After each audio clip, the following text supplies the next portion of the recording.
अस्सलामुअलैकुम, क्या हाल है आप लोगों के? मैं हूँ मारूफ़ अब्बासी और मैं हूँ एक होलिस्टिक हेल्थ कोच, एक इंटीग्रेटिव न्यूट्रिशनिस्ट और आज मैंने सोचा है कि थोड़ा-सा हम बात करें। मुझे कुछ मैसेजेस आ रहे थे कि आप फर्टिलिटी पे बात करें।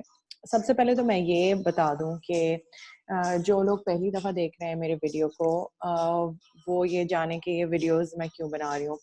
मैं एक तो ये कोशिश कर रही हूँ कि मैं उर्दू में वीडियोज़ बनाऊँ ताकि ज़्यादा से ज़्यादा लोगों को परेशानी ना हो समझने में और उनके साथ जो बॉडी में हो रहा है वो उनको क्लियरली समझ आने लगे। अगर कि उनको पीसीओएस है तो भी पता चल जाए, नहीं है तो भी पता चल जाए। फैमिली में किसी न किसी को पीसीओएस अक्सर होता ही है। ये आजकल काफ़ी एक कॉमन प्रॉब्लम हो गया है। पीसीओएस क्या है? एक ये बहुत कॉमन एक एंडोक्राइन डिसफंक्शन है। आपकी बॉडी के हॉर्मोन्स कुछ तब्दील हो गए हैं, कुछ कम हो गए हैं और कुछ बढ़ गए हैं और कुछ बैलेंस में नहीं है। तो ये वो प्रॉब्लम है जो कि रिप्रोडक्टिव एज में लड़कियों को उस वक़्त पता चलता है कि जी हमें कोई प्रॉब्लम है। जब उनकी किस तरह पता चलता है आपको कि 3 कंडीशन से डॉक्टर्स डायग्नोज़ करते हैं कि भई आपको पीसीओएस है या नहीं। नंबर 1 ये है कि या तो आपका इर्रेगुलर मेंस्ट्रुअल साइकिल है, या है ही नहीं, एब्सेंट है, मतलब आपको पीरियड्स आते ही नहीं। नंबर 2 है कि अगर आपको आपके सिम्पटम्स ऐसे हैं जिसमें आपको मेल पैटर्न बाल्डनेस है, यानी कि यहाँ से बाल ज़्यादा से ज़्यादा गिर रहे हैं, आपके चेहरे पे बहुत बाल हैं जिसको हिर्सुटिज़म भी कहते हैं, या आपकी पूरी बॉडी पे बहुत बाल हैं जिस तरह आदमियों के होते हैं, या आपके सिस्टिक एक्नी है फेस पे।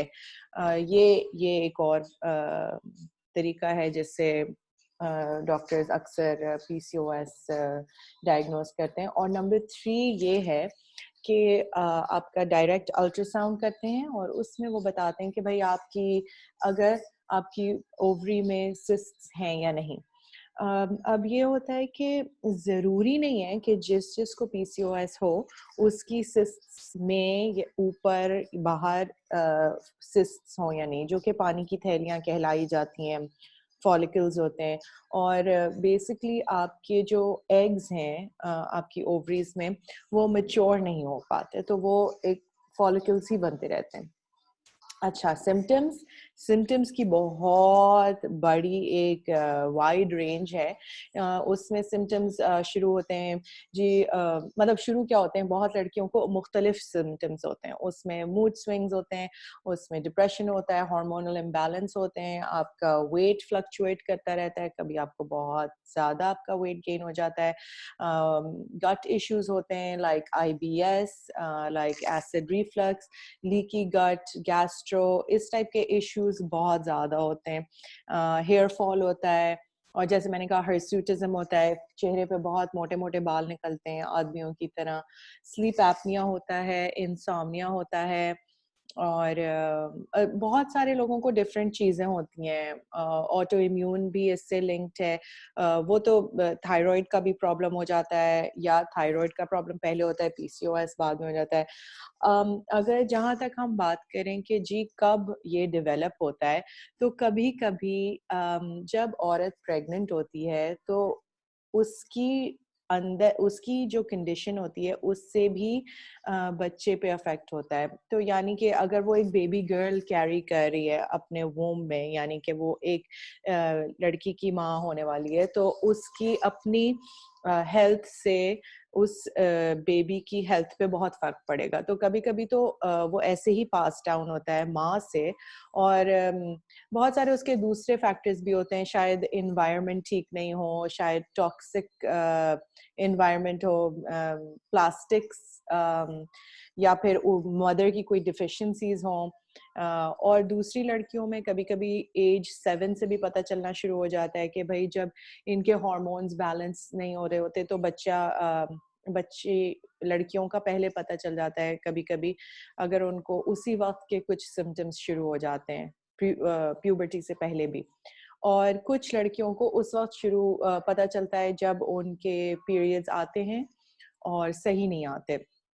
और कुछ ख़वातीन इंतज़ार करती रहती हैं और उनको पता भी होता है कि उनकी साइकिल नॉर्मल नहीं है, लेकिन फिर भी वो इंतज़ार करती रहती हैं कि भाई शायद ये नॉर्मल हो जाए, और या तो वो किसी से डिस्कस नहीं करती। बहुत सारी ऐसी ख़वातीन हैं जो कभी रिपोर्ट नहीं करती, कभी बताती नहीं, ना फैमिली में बताती हैं, ना दोस्तों को बताती हैं, ना कभी डॉक्टर्स को बताती हैं, और इसलिए उनको डायग्नोस करना तो मुश्किल ही है, बल्कि शायद उनके बाद में जाके फर्टिलिटी प्रॉब्लम्स हों, उस वक़्त उनको पता चलता है, शादी-वादी के बाद जब उनको कंसीव करना होता है, तब उनको पता चलता है कि भाई हमें भी एक ये प्रॉब्लम है जिसको पीसीओएस कहते हैं। तो बेसिकली पीसीओएस एक पॉलीसिस्टिक ओवेरियन सिंड्रोम जो है, वो उसकी बहुत बड़ी वैरायटी है, बहुत बड़ी रेंज है सिम्पटम्स की, जिसमें ये सारे मैंने जो आपको सिम्पटम्स बताए ये आते हैं। और उसमें एक जो सबसे बड़ा प्रॉब्लम आ जाता है कुछ ख़वातीन को, वो फर्टिलिटी, यानी कि वो कंसीव करना चाहते हैं और उनके बेबी नहीं हो पाता, या या मिसकैरेजेस बहुत होते हैं, या फिर वो उनको कोई आर्टिफिशियल ट्रीटमेंट करानी पड़ती है या कोई दवाएं लेनी पड़ती हैं। तो मेरा वीडियो मैं आज का जो वीडियो ये बना रही हूँ, ये इसीलिए मैं फर्टिलिटी पे बना रही हूँ, ताकि आप थोड़ा सा अवेयर हों, थोड़ा सा आप जानें कि भाई आप किस तरह अपने आप को कोशिश कर सकते हैं कि अपनी फर्टिलिटी बूस्ट करें। अगर आपको पीसीओएस है, और तो इसका मतलब है कि आप अंदर से आपको क्रॉनिक इन्फ्लेमेशन भी है, यानी कि हो सकता है कि आप बाहर से ओवरवेट ना हो, उसका इन्फ्लेमेशन से कोई ताल्लुक नहीं है। सूजन जो अंदर आपके बॉडी के है, वो अंदरूनी सूजन वो अलग होती है। ये भी हो सकता है कि आप डिफिशिएंट हो बहुत चीज़ों में। विटामिन डी सबसे बड़ी एक डिफिशिएंसी है आजकल की लड़कियों में, जो कि उनको नहीं पता चल रही होती है। उनके काफ़ी दर्द होते हैं, लेकिन फॉर सम रीज़न पता नहीं क्यों हमें हमें बचपन से ये बताया जाता है कि भाई सूरज में नहीं जाना, हमने ना सनलाइट नहीं लेनी, लेकिन ये बहुत बुरा तरीका है। अगर डेफिशिएंसीज हैं, वो भी ज़्यादातर विटामिन डी से लिंक्ड होती हैं, और वो डायरेक्ट आपके इंटरनल ऑर्गन्स को अफेक्ट करती हैं। पीसीओएस की वजह से जब ये इन्फ्लेमेशन होती है, तो उनको ख़वातीन डिटॉक्स भी नहीं कर पाती, उनके गंदे सेल्स नहीं रिमूव हो पाते, अंदर बिल्डअप हो जाता है, या फिर इंसुलिन रेजिस्टेंस होता है उनको, जो कि जैसे शुगर वालों को होता है, या उनका जो लिवर है वो फैटी लिवर होता है, क्योंकि गट इश्यूज बहुत हो जाते हैं। तो PCOS is a metabolic and reproductive issue. It's these problems, ये सब इंटरलिंक्ड हैं और इनको किसी तरह टैकल करना होता है। a lot of fertility issues आप ठीक कर सकते हैं अपने, अगर आप कुछ चीज़ों पे ध्यान दें। ठीक है ना भाई, क्यों है आपको पीसीओएस हमें नहीं पता, कब शुरू हुआ हमें नहीं पता, लेकिन अब आप क्या कर सकते हैं? अगर आप चाहते हैं कि आप कंसीव करें, आप चाहते हैं कि आपके मेंस्ट्रुअल साइकिल ठीक हो, तो आपको ये देखना होगा कि आपकी बॉडी किस तरह रिस्पॉन्ड कर रही है। एक सर्केडियन रिदम होती है हमारी दुनिया की। चांद, तारे, सूरज, ये जिस तरह मूव करते हैं, उसी तरह हमारी बॉडी के अंदर भी सेल्स और ओवरीज का वही काम है। यानी कि वो भी एक रिदम में चलते हैं, एक उनका एक उससे बहुत बड़ा लिंक है डे एंड नाइट से। ठीक है ना, बल्कि इतना ज्यादा कि इट्स सो ब्यूटिफुल कि अल्लाह ताला ने, गॉड ने, आप जिसमें भी बिलीव करते हैं, एक सिस्टम बनाया है जिसमें आप सूरज के साथ जागें और सूरज के साथ सूरज के गुरूब होने के बाद, ढल जाने के बाद आप सो जाएं। उससे आपकी बॉडी का सिस्टम बिल्कुल ठीक रहता है, अगर आप ये कुछ रूल्स फॉलो करें। आजकल ये हो गया है कि हम बहुत लेट नाइट जागते हैं, हमारे तरीके खाने के टाइमिंग्स, हर चीज़ के टाइमिंग्स जो है ना वो ख़राब हो चुके हैं। और इंटरनली हमारी हर सेल के एक मास्टर क्लॉक है। तो यानी वो हम जो है ना अंदर से भी एक टाइमर पे चल रहे हैं। और अगर आपकी रूटीन ऐसी है जो आपकी रिदम को अफेक्ट कर रही है, तो वो आपकी फर्टिलिटी को बहुत ज़्यादा अफेक्ट करेगी। यानी कि जिस तरह अगर जैसे अब आपको ये बातें पता चल रही हैं, तो आप नोट करें कि आप कब उठ रहे हैं, आप कब सो रहे हैं, आपकी नींद कैसी हो रही है, आप क्या खा रहे हैं और आप कब खा रहे हैं। यू नो, ईटिंग का भी एक पैटर्न होता है, सोने का भी एक पैटर्न होता है, आपका पूरा डाइजेस्टिव सिस्टम एक पैटर्न में चल रहा है, आपकी ओवरीज एक पैटर्न में चल रही हैं, और ये दुनिया, ये कायनात, ये सब ये एक रिदम में चल रहे हैं। और इस रिदम को हमें इस रिदम के साथ सिंक होना बहुत ज़रूरी है। So how do we do this? कुछ चीज़ें हैं जो मैं आपको बता सकती हूँ। उसके लिए हमें सबसे पहले फोकस करना होगा कि हम कब सो रहे हैं और कितना सो रहे हैं। ये बहुत मुश्किल हो सकता है, लेकिन अगर आप डिस्कस करें अपने पार्टनर से, अपने पेरेंट्स से, अपने सिबलिंग से, तो सब लोगों को चाहिए कि वो एक रिदम फॉलो करें। और शायद कुछ लोगों के लिए ये वो कहते हैं कि इम्पॉसिबल हो, लेकिन आपके लिए स्लीप को प्रायोरिटाइज करना बहुत ज़रूरी है, क्योंकि वो आपकी पूरी हेल्थ से रिलेटेड है। ठीक है? तो आप क्या करेंगे कि आप कोशिश करेंगे कि आप 10 बजे से पहले सोएं। आप मैं चाहूँगी कि मैं खुद 9 बजे से पहले सोऊँ, लेकिन वो ऐसा नहीं होता। तो तो एक पैटर्न आप बना सकते हैं कि भाई आपको 8 से 9 घंटे की अगर नींद चाहिए, तो आप 10 बजे से पहले सोएं। और आप ऐसे उठें कि अगर आप प्रेयर टाइम पे उठते हैं सुबह में, आप उस वक़्त प्रे करते हैं, you can also see the sunrise. Sunrise देखना भी हमारी आँखों के लिए बहुत सूदिंग होता है। बल्कि हम जो पूरा दिन स्क्रीन्स के सामने होते हैं, टीवी, कंप्यूटर, और ये लाइट्स ऑन होती हैं, आर्टिफिशियल लाइट्स के सामने होते हैं, उसको थोड़ा-सा हीलिंग के लिए, उसके इफ़ेक्ट को रिवर्स करने के लिए भी सनलाइट और सनसेट देखना बहुत ज़रूरी चीज़ है। और दूसरी बात ये कि जब आप सनसेट देखते हैं, तो नेचुरली आप एक काम स्टेट में आ जाते हैं। आपकी बॉडी, आपका माइंड काम होने लगता है। और रात जैसे-जैसे होती है, उस वक़्त आप अपनी पूरे घर की लाइट्स थोड़ी कम करना शुरू करें। उससे ये होगा कि आपकी बॉडी नेचुरली उस फ्लो में आना शुरू करेगी कि भई अब जो है ना वो सोने का टाइम होने वाला है। रात को जैसे दिन ढलता है, उस तरह आपका एक हार्मोन भी रिलीज होता है मेलाटोनिन के नाम से, जिससे आप रिलैक्स्ड रहते हैं। और अराउंड 2 AM, यानी कि रात के 2 बजे वो काफ़ी क्वांटिटी में रिलीज होता है, जिसमें आपको सबसे ज़्यादा डीप स्लीप मिलनी चाहिए। लेकिन अगर आप रात को 2 बजे तक जाग रहे हैं, तो फिर आपके स्ट्रेस हार्मोन्स रिलीज होते हैं, क्योंकि वो ये समझते हैं कि आपकी बॉडी को इस वक़्त जागना है, क्योंकि आप डेंजर में हैं।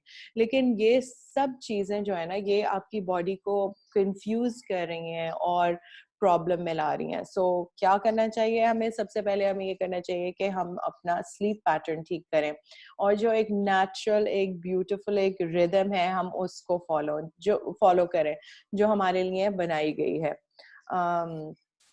अच्छा, और अगर आपके अंदर कोई डेफ़िशिएंसी है और आप चाहते हैं कि आप इस वक़्त कंसीव करें, तो शायद आपकी बॉडी आपको कंसीव करने ना दे। और ये भी एक बहुत ही खूबसूरत चीज़ है, क्योंकि आपकी बॉडी इस तरह डिज़ाइन की गई है कि अगर आप मैलनरिश्ड हैं, अगर आपके अंदर अच्छे न्यूट्रिएंट्स नहीं हैं और आप कंसीव करना चाहते हैं, तो आपकी बॉडी कहेगी, हे यू नो व्हाट, अभी हम नहीं कंसीव करेंगे, क्योंकि आप अभी एक हेल्थी बेबी नहीं बना सकते। तो इसलिए अपनी डेफिशिएंसीज पे आपको फोकस करना होगा। शायद आपको कुछ ब्लड टेस्ट कराने पड़े। अच्छा, एक और चीज़ ये है कि आपको अपने घर से सारा प्लास्टिक खत्म कर देना है। प्लास्टिक को आप माइक्रोवेव में नहीं रख सकते, प्लास्टिक की प्लेटों में आप खाना नहीं खाएं, प्लास्टिक कम से कम इस्तेमाल करें। आजकल हर पैकेजिंग, हर चीज़ जो है वो खाने पीने की प्लास्टिक में आ रही है। अगर हम प्लास्टिक कंटेनर में ले रहे हैं तो हमारे लिए तो वो समझे वो उन केमिकल्स के साथ हम खाना खा रहे हैं, उसका तो कोई फायदा ही नहीं हो रहा। Excuse me. ओके उसके अलावा हमें क्या करना है कि जो आपके घरेलू सफाई की चीज़ें हैं, केमिकल्स हैं, या आपके चेहरे के लिए या आपकी बॉडी के लिए या आपके बालों के लिए जो आपके पास केमिकल्स हैं उनको देखना होगा और उनको कम करना होगा। मतलब अब जाहिर है एकदम से तो मैं नहीं कहूँगी कि आप सब कुछ फेंक दें, छोड़ दें, लेकिन मैं ये कहूँगी कि आप स्विच ओवर करना शुरू करें। जो नेचुरल ऑर्गेनिक प्रोडक्ट्स हैं आप वो इस्तेमाल करें अगर आपको बहुत ज़रूरी करने। आपको ऐसी बहुत सारी इंटरनेट पे रेसिपीज़ मिल जाएंगी जिससे आप अपने मास्क बना सकते हैं और पता नहीं क्या-क्या स्क्रब्स बना सकते हैं और बाल ठीक कर सकते हैं और नेल्स ठीक कर सकते हैं। बहुत सारी नेचुरल और ऑर्गेनिक चीज़ें आपको मिल जाएंगी। ज़रूरी नहीं है कि आप कहीं जाके और कोई एक्सपेंसिव प्रोडक्ट्स खरीदें जो कि बहुत ज़्यादा आपके ही सिस्टम को अफेक्ट कर रहा हो।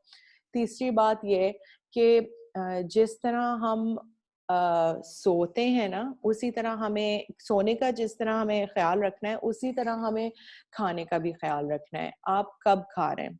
क्या आप पूरा दिन स्नैकिंग कर रहे हैं? आप स्नैकिंग क्यों कर रहे हैं? आपको अगर बहुत भूख लग रही है तो उसके पीछे एक प्रॉब्लम है। आपको ये देखना पड़ेगा कि आप क्या खा रहे हैं, अपनी डाइट पे फोकस करना पड़ेगा और जब आप ठीक चीज़ें खाएँगे तो आपकी बॉडी खामख़ाई की स्नैक्स नहीं माँगेगी। ऑब्वियसली अगर आप बहुत मीठा क्रेव कर रहे हैं, बहुत चाह रहे हैं कि बस मैं चीनी भी खा जाऊँ इस वक़्त तो या मैं चॉकलेट खाऊँ, तो इसका मतलब है कि आपकी बॉडी को फ्यूल चाहिए, एनर्जी चाहिए, लेकिन आप गलत चीज़ नहीं खाएँ। अगर आप एक अच्छा प्रॉपर बड़ा नाश्ता करते हैं तो आपको बहुत देर तक भूख नहीं लगेगी और जो कि ठीक है, मतलब हर वक़्त खाने की ज़रूरत नहीं होती। बस आपको अच्छी चीज़ों से अपनी बॉडी को नरिश करना है। आपको एक रिदम में रहना है, चाहे वो आपके सोने का रिदम हो, आपके खाने का पैटर्न हो, इन सब पे आपको फ़ोकस करना है। और मेरा ये ख़्याल है कि अगर आप ये इन 3 चीज़ों से भी स्टार्ट करें ना, तो आप काफ़ी कुछ चेंजेस ला सकते हैं अपनी बॉडी में। एक और चीज़, अगर तो आप ड्रिंकर हैं, आप को अपनी अल्कोहल छोड़नी होगी। हाँ, वो लोग जो कहते हैं कि जी रेड वाइन में बहुत बेनिफिट्स हैं, तो वो बेनिफिट्स उस पार्ट में है जो नॉन अल्कोहलिक है। तो आप नॉन अल्कोहलिक वाइन पी लें कभी, I don't know what it's called, but basically alcohol has no benefits. I mean it will only ruin your gut and your microbiome. जो आपकी गट में एक पूरी कॉलोनी है बैक्टीरिया की, वो उसको खराब करता है।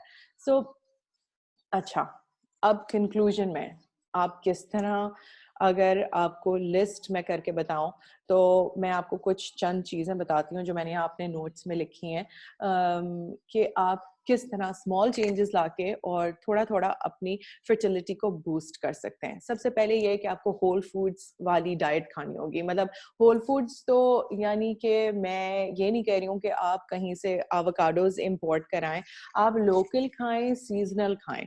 यानी कि जो आप अपने बैकयार्ड में भी उगा सकते हैं। बहुत सारी ऐसी सब्जियां हैं जो आप लगा सकते हैं अपने यार्ड में। अगर आप नहीं लगा सकते तो आप वहाँ उन जगहों का पता करें, भाई लोकल कोई फार्म है जहाँ मुझे ऑर्गेनिक, बगैर हार्मोन, बगैर पेस्टिसाइड्स, बगैर केमिकल्स की कोई चीज़ मिल जाए।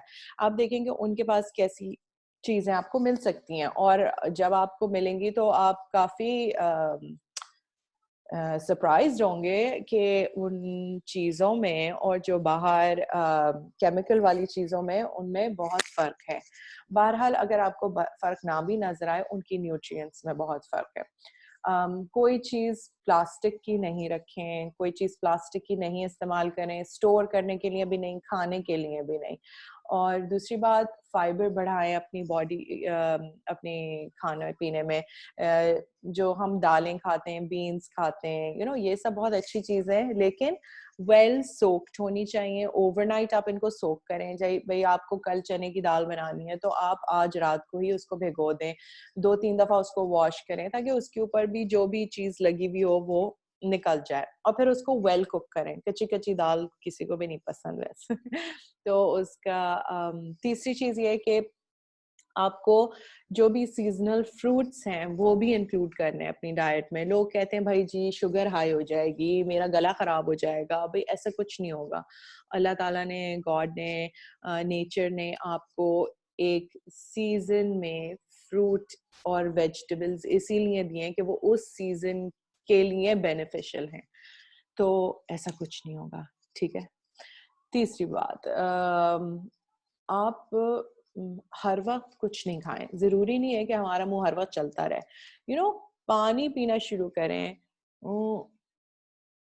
एक्सक्यूज मी, पानी पीना शुरू करें, अपने आप को बिजी करें। अगर आप मूवमेंट करेंगी, और एक और बात, अगर आप मूवमेंट करें तो आप कोशिश करें कि आप बहुत ज़्यादा हेक्टिक रूटीन नहीं रखें जिम में।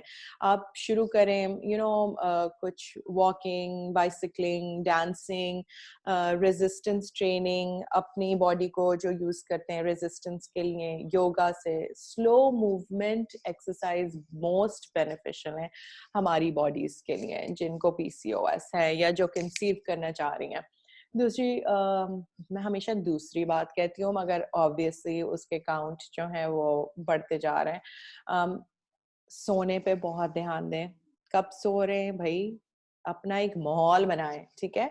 लाइट्स कम करें, घर की स्क्रीन टाइम बिल्कुल खत्म कर दें शाम को, रात को। ये सबसे बड़ा प्रॉब्लम मुझे जो होता था, वो मुझे और मेरे हस्बैंड को टाइम ही वही मिलता था कि भाई बच्चे जब सो जाएंगे तब हम कुछ देखेंगे। लेकिन हमने थोड़ा सा उसको इस तरह चेंज किया है कि अब जब बच्चे सो जाते हैं तो हमें अपनी रीडिंग का टाइम भी मिल जाता है। और शाम रात में भी अगर आप रीडिंग करेंगे तो वो भी काफी कामिंग होता है आपके लिए ना। मतलब आप डिस्कनेक्टेड नहीं फील करते पूरी अपने रिलेशनशिप में, और आप साथ बैठ के कुछ डिस्कस भी कर सकते हैं, आप कुछ सुन भी सकते हैं। एक और बात, ट्राई कि आपको रोजाना 20 से 25 मिनट जो है वो सनलाइट मिले 2 बजे से पहले। कुछ लोग 12 बजे से पहले ही करते हैं। मैं 12 बजे से पहले इसलिए लेती हूँ कि मुझे वो धूप बहुत पसंद है। और